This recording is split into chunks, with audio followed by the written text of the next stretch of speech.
Думаю, вы уже привыкли к тому, что каждый видос с разбором отрядов сопровождается обозреванием той или иной механики в Conquer's Blade. В видосе про зеленых коней, например, мы затрагивали условный белый урон, сравнивая трактаты, в видео про восточные коробки разбирали блокирование, а последний ролик до текущего о атакующих коробках повествовал о восстановлении блока. Продолжая эту традицию, сегодня мы с вами посмотрим не только на паладинов и пеших рыцарей, но и я расскажу вам о том, как работают статы урона, пробивания и защиты в совокупности. А для удобства видосы данной категории помещены в отдельный плейлист о разборе отрядов. Вы на канале Лорда Говарда. Поехали! Перед тем, как начать готовить для вас этот материал, я решил уточнить инфу у комьюнити на всякий случай, известны ли точные данные о работе скейлов этих характеристик, а также есть хоть какая-то инфа от разраба. Оказалось, что эти данные под строгой секретностью, и даже некоторые мои вопросы на эту тему были стерты из Дискорда, дабы не ворошить этот муравейник ответов и тайн. И не найдя ничего, я попытался найти сталкеров. Это люди, которые копаются в логах игры. И тоже безуспешно, поэтому я взял себя в руки и начал копаться лично. Правда, не в логах, а в самой игре. И при помощи подписчиков канала мы смогли затестить характеристики всех типов урона, пробивания брони и защиты, и мне удалось вывести несколько формул, которые, как по мне, приближены к тому, что мы имеем на данный момент. И я убедился в ранних своих догадках, до теста которых руки не доходили. Но все же формулы имеют свои недостатки и неточности, тем более не являются истиной. А больше подпивасной адаптации под то, чтобы высчитать примерно к чему нам стремиться. Тут же на один из моих вопросов ответило несколько тестеров из числа бургов и поделились своими формулами, что они тоже далеки от истины. И знаете, в попытках объяснить работу и аргументировать прям каждый показатель своих расчетов, это потратило прям очень много моего времени для того, чтобы понять, что эта информация по сути не нужна. Объясню. Чтобы высчитать урон, который вы нанесете другому отряду своим отрядом, нужно обязательно знать минимум статы защиты врага, а в бою такой возможности просто нет и не появится, будьте уверены. Соответственно, мы можем только полагать примерные характеристики метовых юнитов и кое-как подгоняться под них, и то с переменным успехом, дабы не так много вам удастся забустить теми же трактатами, например. Поэтому для общего развития я вам, конечно, дам описание работы каждой характеристики, коли вы неоднократно меня об этом просили, а вы уже там сами мозгуйте, как хотите это использовать. Ну а если вам нужны мои расчеты чистых скейлов, вот держите, ставьте на паузу и скриньте, если надо. Объяснять это до мелочей я не буду, так как, чтобы понять, что там к чему, нужно прям каждый нанометр дефать и обосновывать, откуда что берется. Лучше мне в ЛС напишите, созвонимся и подискутируем. А пока погнали к характеристикам. Как вообще работает их взаимосвязь? Сразу скажу, дробящая, рубящая, проникающая защита, а также их тип урона и пробивания работают аналогично друг другу. Поэтому я не буду упоминать их тип по отдельности каждый божий раз, просто буду говорить урон, защита, пробивание, а вы там уже проецируйте на нужный вам тип. Итак, первое, что вам нужно знать, то, что вы видите в статах по урону, является его модификатором, а не точным значением, и как итог, это не постоянная единица. У вашего отряда урон варьируется от минимального порога до максимального, причем рандомно. Это, в свою очередь, отвечает на вопрос, почему вы видите разные цифры урона в бою. Для простоты понимания, ваш дамаг режется об защиту оппонента, и вы тем самым наносите его остаток. По-моему, логично. Это будет вашим минимальным дамагом, который, как вы понимаете, уже не будет равен стату в характеристиках. А вот пробитие повышает ваш максимально возможный дамаг на 1 за каждых 10 единиц пробития примерно. То есть, грубо говоря, стат пробития вы делите на 10 и получаете примерно добавочный урон к максимуму. Это, в свою очередь, позволяет вам не наносить 0 урона даже в самой проигрышной ситуации по отрядам. То есть, ради примера, если у вас 1000 дамага и вы бьетесь в защиту равную 400, минимальный показатель вашего дамага будет их разницей, то есть 600. А ваш показатель пробития пусть будет, например, 700. Его делите на 10, получаете 70 и прибавляете к минимальному дамагу. То есть ваш дамаг будет от 600 до 670. В промежутке между этими двумя числами цифры дамага летят случайно. Единственное условие, при котором у вас есть возможность нанести этот самый дамаг, который в статах, это при уроне в слабое место юнита, нанеся крит, например, в спину. Цифры такого урона еще подсветятся желтым цветом. И этот критический критический урон тоже будет рандомным, просто порог варьирования между минимумом и максимумом сместится примерно от середины предыдущих расчетов до предела, которым будет значение вашего стата урона, или чуть больше в зависимости от пробития. Все, что я описал, работает только для базовых атак, так как скиллы уже будут брать процентную величину от вашего модификатора урона, и какой именно процент берет каждый скилл разный, поэтому нужно тестить. Если ни черта не поняли, не заморачивайтесь, просто соблюдайте главное правило. Пробитие брони должно быть примерно равно вашему урону отряда, и все будет хорошо. Стат защиты будет считаться хорошим при показателе 600-1000, больше почти всегда не значит лучше. Урон и пробитие 1700-2000 будут лучшими статами. Пробитие и урон необходимо будет бустить равномерно, если есть такая возможность. А если вы все поняли, поздравляю. Но перед тем, как вы на радостях побежите все считать, стоит учесть, что это расчет чистых зависимостей, и сюда еще нужно прибавлять уникальные пассивки отрядов, все резисты с мастерства, ветки прокачки, которые не вошли в статы, особенно процентные, а еще бафы и скиллы в бою, трактаты и вшитые неописанные механики каждого отряда. Как пример, урон еще зависит и от разности эпох. Как это работает? Если у вас отряд серый и вы бьете тоже серый отряд или эпоху выше, то есть зеленый, урон никак не будет отличаться между ними. Но если вы будете серым отрядом бить синий, урон режется почти в 2 раза, то есть дамаг вашего отряда будет резаться, если отряд противника выше вас на 2 эпохальных ступени, и так далее. Работает это тоже не во всех случаях и проверяется только тестами. В общем, стратегию я вам описал, как и вы просили, а точные данные, увы, для нас несбыточная мечта, особенно когда не знаешь статы вражеского отряда, который противник возьмет в бой. У героя эти статы будут работать слегка по-другому, мы этого коснемся как-нибудь в будущем, поэтому обязательно подпишись, чтобы ничего не пропустить. Ну и теперь перейдем к отрядам и рассмотрим паладинов и пеших рыцарей. Оба отряда прилюбились большинству игроков за их крутой визуал и достаточно нетребовательный геймплей, который можно улучшать, каждый раз открывая для себя что-то новенькое. Сегодня что-то новое откроют для себя только недавние пользователи этими отрядами, старики же знают фичей побольше меня, поэтому не забудьте чекнуть комменты. Начать хочу с паладинов. Относительно недавно в рамках игры им добавили мастерство, а также успели нерфануть. Надеюсь, это их, конечно, окончательный вид, и разраб не заскамит меня снова. Рассмотрим их скиллы. Они имеют натиск, который позволяет им разбежаться во врага в отличие от описания. Они не наносят урон по ходу движения с самой способности, а добегают до цели, останавливаются и наносят урон базовой атаки, добавляя еще микроудар щитом. При этом так случается не всегда, и иногда они насквозь пробегают юнитов, при этом эффект чарджа уже пропадает.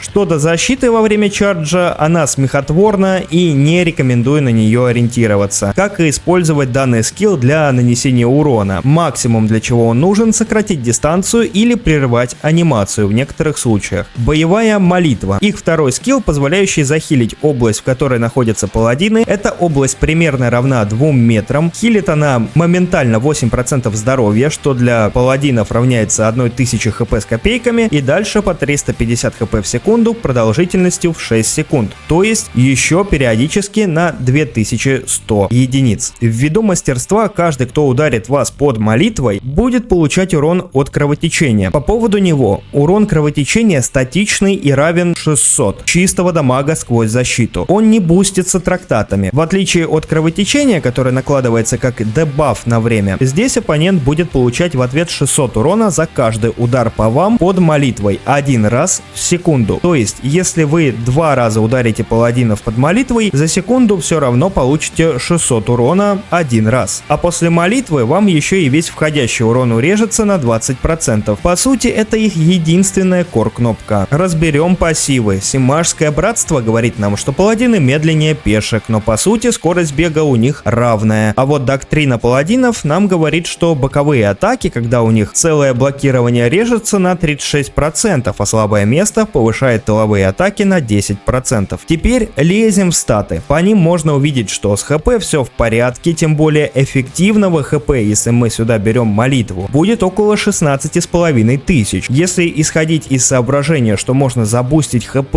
из-за процентного лечения, скажу вам так, можно, но не нужно. Они себя и так отлично чувствуют. По боевым характеристикам сразу сразу видно, что спокойно можно догнать проникающий урон, так как пробитие отлично по этому типу. У них есть удары щитами по дробящему типу, и можно его дополнительно бустануть, но лучше именно пробитие дробящего урона, так как дефа от него у отрядов маловато. И как приятный бонус в виде 200 урона раз в несколько секунд, почему бы и нет. Отличные статы защиты проникающей, бустить которую вообще здесь не нужно. Неплохо рубящего и мало от дробящего. Судя по пороговому значению последнего, разогнать ее до адекватных показателей просто невозможно. И кто-то мне здесь скажет, что там ветка прокачки, тыры-пыры, ща все посмотрим. Мне вообще многие заявляли, что нижняя ветка прям их знатно бустит, и играют они от кровотечения по ней, а до апа чуть ли не коробкой становятся. Давайте по порядку, что она вам вообще дает. 80 с хвостиком проникающей защиты, которая нам по сути нафиг не нужна, с ней и так все хорошо. Снижение от стрелков, как будто это сильно прям требуется отрядом со щитами. Около 50 защиты рубящей, что не сыграет нам погоды пробивания брони, которые и так у нас выше урона. Около 40 очков дробящей защиты, тоже прям очень нам нужно в этом случае, который прям кардинально изменит погоду. 10% резиста ударов с тыла, чтобы нивелировать врожденную пассивную слабость, это еще окей. И шлифует это все дело 10% защитой по всем фронтам. И в итоге у нас получается меньше сотни прибавки ко всем защитным параметрам. Посмотрим, что мы теряем. Пробивание брони на 15%, откат молитвы на 8 секунд, микробуст по здоровью и 12% кэша. И я ни на что не намекаю, если вам нравится играть по низу, это ваше решение, вопросов и осуждений в вашу сторону абсолютно ноль. Но как по мне, всего один трактат «Железное здоровье» полностью нижнюю ветку восполняет. Еще и на большие показатели, поэтому я лично и на ветку сесть хочу, и птичку съесть, как говорится, так что качаю вверх. Трактатами, как я и сказал, добавляю «Железное здоровье». Можно поставить и железный урон, но тогда высокий риск отлететь от вражеских палов 1 на 1, так как сейчас их часто берут, и можно их по удобству заменять. Кто не знает, эти трактаты, к их числу еще добавим железный клин, откроют вам кнопку, которая при активации бустит вашу защиту, накидывая сочные показатели, при этом еще некоторые усилят свой отдельный спектр по урону. Все это на время, конечно, с долгим откатом, но с другой стороны, кому сейчас жить легко? Благородная кровь 1 обязательно, о ней раньше рассказывал, она еще сотку дефа даст плюс урон. Родной трактат на КД молитвы, еще на 2 секунды, чтобы файтиться чаще. Борьба с пехотой, конечно, для шлифовки, блокирования и урона по пехоте. И родной трактат на 90 проникающего урона, чтобы догнать чуть-чуть до пробития. На уличный бой можете менять трактат на КД молитвы, вместо борьбы с пехотой можете поставить урон отряда, например. Построением. Против стрелков выходим в F1 или F3, если у вас целый блок.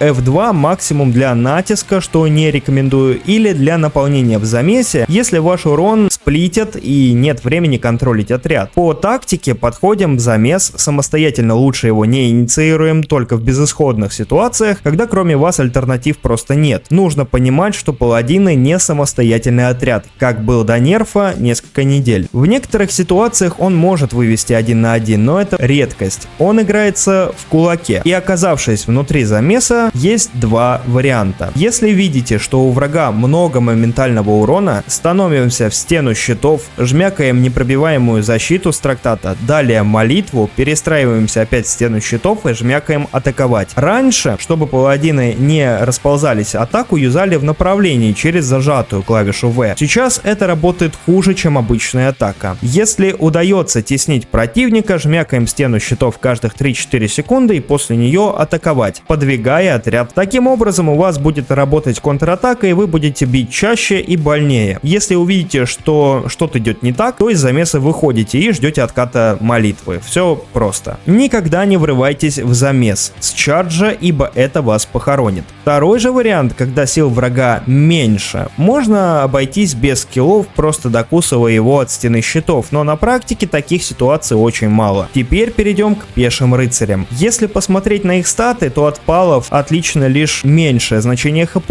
и третий вид урона, который является рубящим. В дефе они по статам лучше, но это не сказывается на их большей живучести, так как их щиты пробиваются быстрее, несмотря на показатели. Из-за пассивки легкие щиты, и они не имеют дефа с боков. По скиллам тот же натиск, но который работает во много раз лучше, уже более эффективно, и прикрытие, которое заставляет отряд кружиться вокруг вас и атаковать всех, кто на их круг, то есть на вас, посягнет. При этом в сопровождении они хилятся за счет мастерства. По веткам прокачки качаются они так. Лично в моем понимании. Видел, что ребята их кастомят под себя по-разному, и многие говорят, что их удар щитом по верхней ветке не работает, но могу сказать так. Во-первых, удар щитом здесь подразумевает проведение дополнительной атаки с неким шансом для каждого юнита, примерно раз в 5 секунд, с модификатором дробящего урона, который, исходя из статов, в среднем наносит 200 дополнительного дамага и идет в ту же секунду, что и тычка, а не отдельной анимации. Пусть прокает он не так часто в сопровождении, как хотелось бы, зато из построения в сопровождении гораздо чаще. Выдергивать этот поинт, чтобы докачать середину, в моем понимании приносит меньше импакта, чем с этим талантом. Но если хотите на что-то глобальное, это никак не повлияет, и можете попробовать так, если вы просто играете в сопровождении. Также в моем понимании этот отряд не играбелен без стены щитов, так как убирает их главный мувмент, за счет которого вы способны кайтить почти все. Видите чардж коней, уходите в стену, понимаете, что лучше отойти в определенный момент, быстро собираете отряд в точку и улепетываете. Нужно нанести разовый хороший дамаг, сконцентрируйте его через стену щитов. Пусть это выглядит невзрачно, но в бою это прям сильно решает. Но опять же, если вам удобно играть иначе, 0 осуждений и спорить с вами я не буду. Только вы знаете, как лучше для вас. Интересный факт. Удивлен, что его многие не знают. Мастерство пеших рыцарей, помимо отхила в сопровождении, дает им раз в 9 секунд сделать атаку с рывком, на которую будут действовать все модификаторы от натиска. И теперь, зная это, забегаем в трактаты. Исходя из соображения мастерства, для вас будут обязательно 4 трактата. Первый — выносливость 5. Он дает нам плюс 1 цель к натиску и, следовательно, плюс 1 цель в рывке. Тут же сократит время отката этой способности с 9 до 7 секунд. Следом натиск 5 даст каждому юниту плюс 450 урона с этого умения. Куда же без благородной крови 1 для дефа и урона, а также трактат железный урон. Тут прям обязательно железный урон, так как при активации, в отличие от железного здоровья, добавочный урон с этого трактата подействует и на рывок. Пятый трактат я лично поставил борьбу с пехотой. Его по желанию можно заменить уроном отряда для добавочного урона с удара щитом в балансе с уроном от микронатиска, или трактат штурм, который сократит по вам урон в момент выпада, и по сути вы можете при выпаде законтрить часть урона, если затаймить. Тоже очень сильно. По геймплею много но. Хоть отряд меты не котируется, играется только на высоких трактатах, пикается он, как и паладины, дабы контрить антикаф отряды и УВФ. Но с УВами есть одно жирное но. У УВФ есть возможность на себя поставить трактат выносливость. К слову, не только у них, но это тема для следующих роликов. Этот трактат процентно режет 5 первых входящих в них тычек на значительный процент. Если вы первый, кто их бьете, они вас выстегнут безоговорочно. Поэтому, видя, что УВ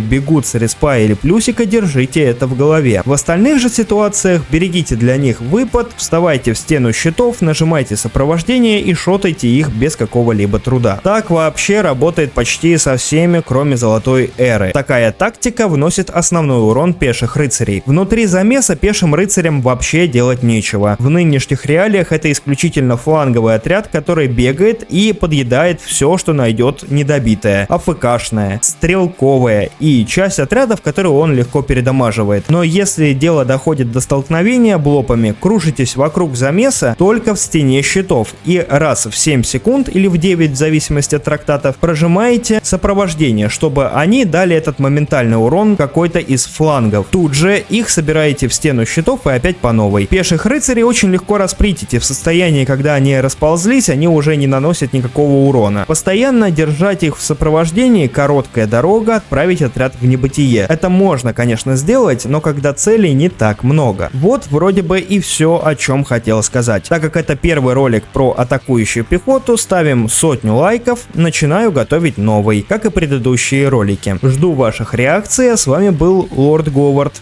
Покеда!